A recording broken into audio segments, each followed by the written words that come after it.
6:44 dito sa Villasis, Pangasinan, Pilipinas. Ang aming aso si Snoopy at ang kanyang amo, my third child, Clef Anthony. Soupy is coming. Oops. Soupy, kumain ka?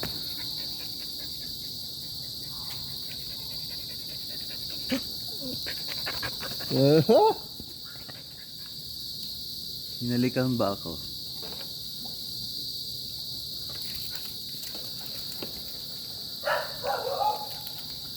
Snoopy!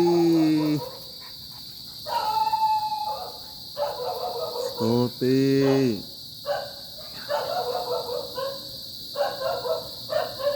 Snoopy!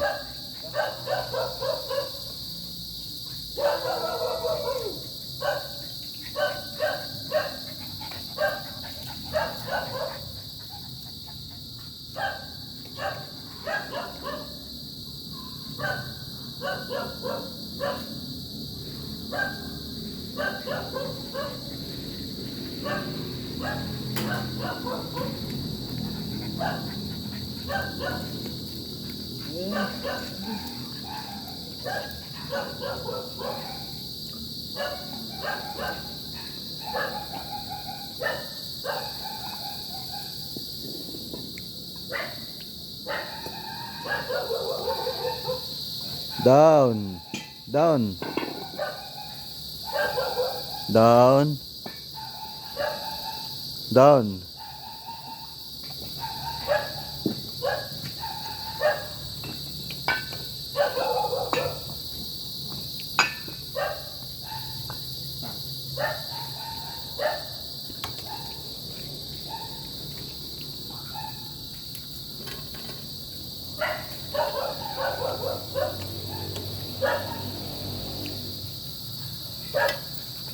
Soupy!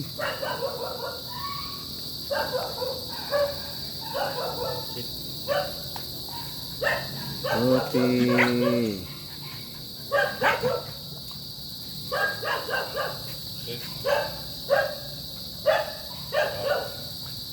Sit down. Alam niyo yung sit.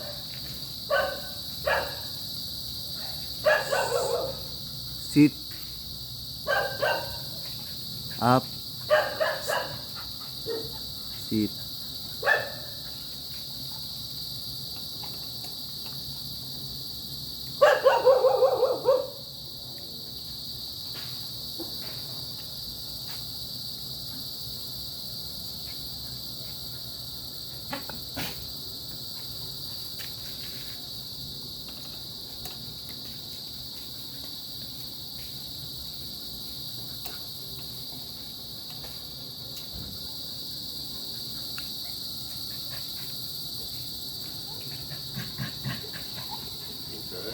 Alam niyo po, ang aso ay kaibigan ng pamilya sapagkat ang aso po ay gwardya, nagbibigay proteksyon sa pamilya, at ang aso po ay kaaway ng mga masasama, kaaway ng mga magnanakaw.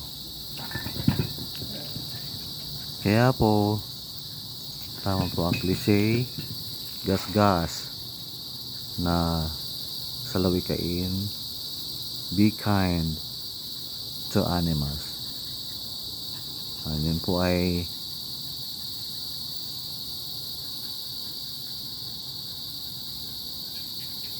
cliche, overused expression, be kind to animals. Hindi pala yun hindi pala salawikain, kundi yun po ay isang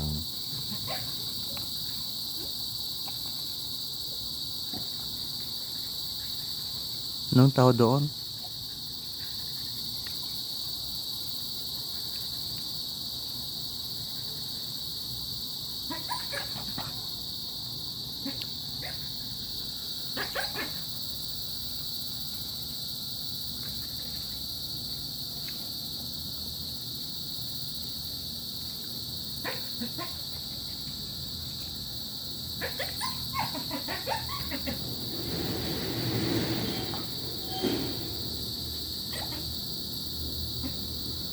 Yun po ay isang principle, di ba? Prinsipyo, tuntunin kung paano itrato ang mga aso. Ang aso po ay inalagaan, binabantayan, nasakitan.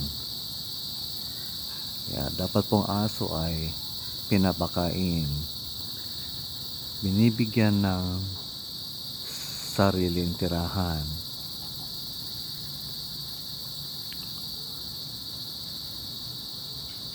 Ito po yung yung masamang pagtrato sa aso. Ang aso po ay tinatadyakan ng iba, binabato ng iba. Hindi po dapat. Ang aso po dapat ay tinatrato ng tama. Ang aso po ay dapat pinapakita ng kabaitan. At this is the worst. Ang aso po ay kinakatay at kinakain ng iba po. Naku naman po, sila po ay gift from God. Merong purpose po ang aso kung bakit po nilikha ng Diyos ang aso. Gaya po na aking sinabi kanina, ang aso po ay kaibigan ng pamilya. Ang aso din po ay gaya ng pusa na stress reliever. Ito ay nakatutulong upang gumaan po ang ating kalooban mula sa kapaguran. Mabawasan po ang ating kabigatan, ang ating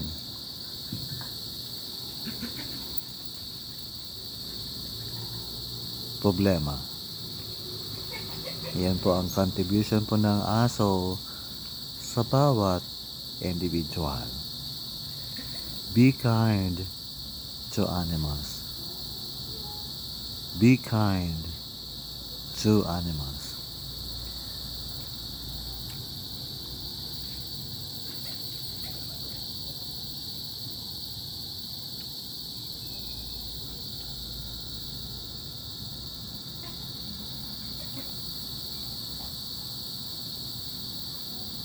Let's treat dogs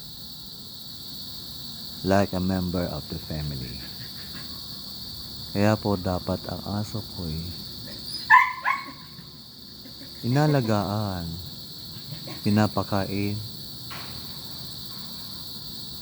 ginagamot kapag may sakit. Protektahan din po. Magandang gabi po. Ako po si Biet Kumilang, taga Villasis, Pangasinan, Pilipinas, 55 taong gulang. Brain aneurysm or brain stroke survivor. Mabagal magsalita pero mabilis gumawa ng tama. May kapansanan pero maaasahan.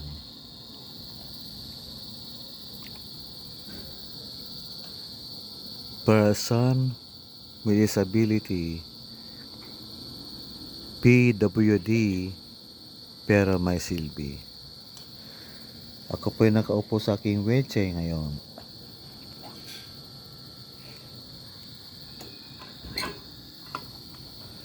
Ang aking kanang paa ay malakas po, pero ang aking kaliwang paa po ay mahina. Hindi po yan nakagagalaw. Yan po ay paralyzed. Epekto po ng aking brain aneurysm. Ano po yun? Pagputok po ng ugat sa aking utak. Kaya ang aking utak po ay nasakdan at ito'y namaga. Sa Ilocano, limteg. Kaya po ang aking bungo, ang kanang bahagi ng aking bungo ay umipit po sa aking bungo. Utak pala. Take 2. Kaya po ang aking kanang bahagi ng aking bungo ay umipit sa aking utak na namaga. At ang solusyon po para ako po ay maligtas mula sa kamatayan ay tanggalin po ang aking bungo upang aking utak po ay makahinga. At yun nga po ang ginawa noong Mayo 13, 2018 sa Baguio General Hospital. Ang aking ulo po ay inoperahan. Binuksan ang aking ulo. Ang bahagi po ng aking bungo sa aking ulo, kanang bahagi po ng aking ulo po ay itinago sa aking tiyan upang ito po ay hindi mabulok. Pagkatapos po ng 10 buwan, ang kanang bahagi po ng aking bungo ay ibinalik sa aking ulo upang aking ulo po ay tumigas muli.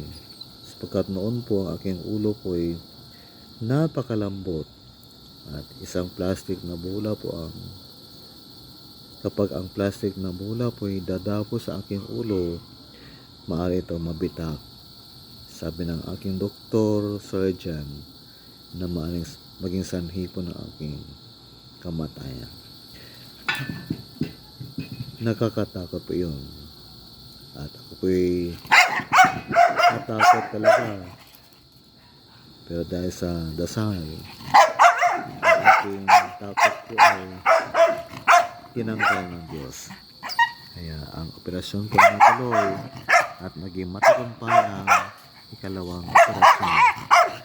Unang operasyon ang naging matagumpay po, wala pa akong complication. Hindi pa po nakumatos, hindi pa ako nagkaroon ng cardiac arrest, hindi pa ako nagkaroon ng pneumonia. Sapagkat ako po'y sinamahan ng Diyos sa aking mahirap na kalagayan. I believe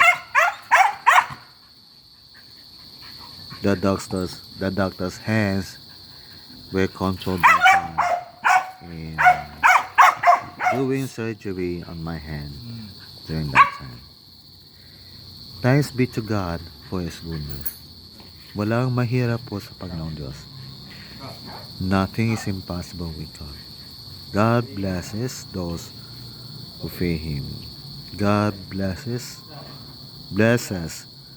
the righteous. To God be all the glory for the great things He has done. Dito kami lang po.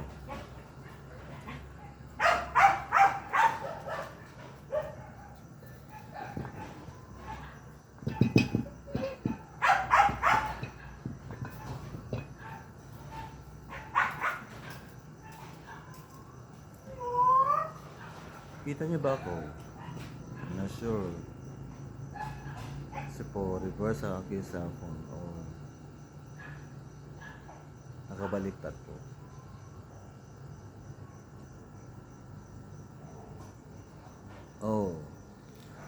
Villamor. Sa Facebook po, ang aking pangalan po ay Villamor Bill Kumilang. Hindi po Villamor Jr. Kumilang. Noon po yun. Hindi rin po Villamor Ordonez Kumilang Jr. Ngayon pa ay bago. Ang active account ko po ay Villamor Bill Kumilang.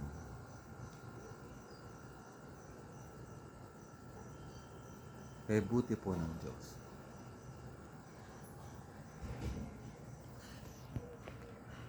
Magandang gabi po. Mga aso na naman yan. Aso po ng kapitbahayan. Oops. Ano na?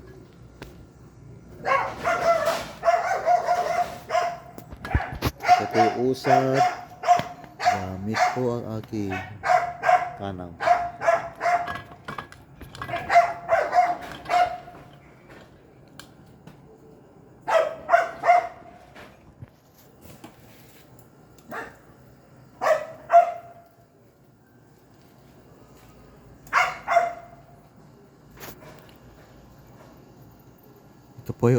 Ito po ay open classroom. Kasi po this place is a Bible college, Bible school, namely Philippine Bible Methodist Shepherds College Incorporated, formerly Bible Methodist College. At dito po ko nag-aral ng 4 na taon from 1986 hanggang 1990. At dito na rin po ako nagturo noon from 1990 through 1997. Ngayon po, ako po ay magtuturo muli dito. Muli dito.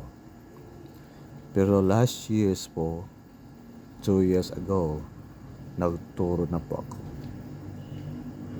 Salamat sa Diyos sa pagkakataon. Kasi po, 10 taon po ako nagturo sa Urdaneta City University at 4 na taon po sa senior high school sa Rosales National High School, Rosales, Pangasinan at Don Ramon A. Costales Memorial National High School, Villasis, Pangasinan. Bago po ako ma-stroke, kaya ako po ay na-stroke doon po sa kapilya ng linggo po. Salamat po sa Diyos sapagkat ako po ay hindi na-stroke sa paaralan at dito po sa aming tirahan. Noong araw po na kayo na-stroke, ako po ay nagluto ng 5 kilong karne ng baboy at niluto kong adobo. Kaya ako po ay napagod at dahil masarap po ang aking niluto, ako po ay kumain ng marami. At syempre po, taba po iyon at laman. At masama po ang taba sa katawan, tataas ang kolesterol at iyan ang magiging sanhi po ng high blood pressure.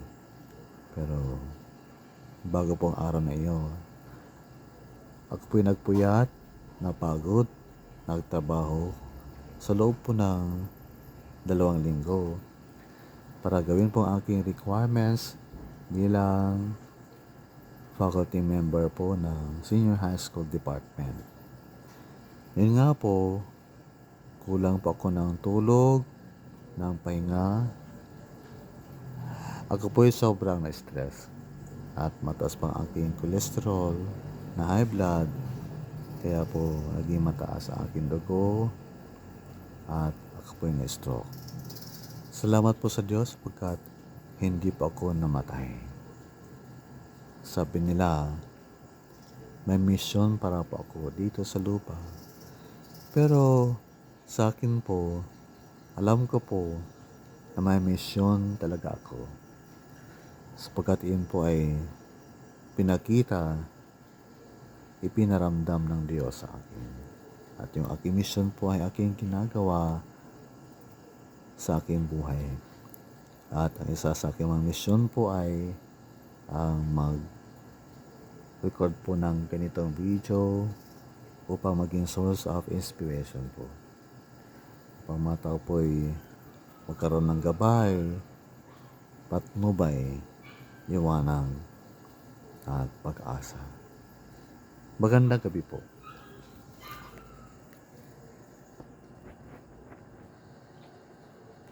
Ang Diyos ay mabuti. Ang Diyos ay mabuti.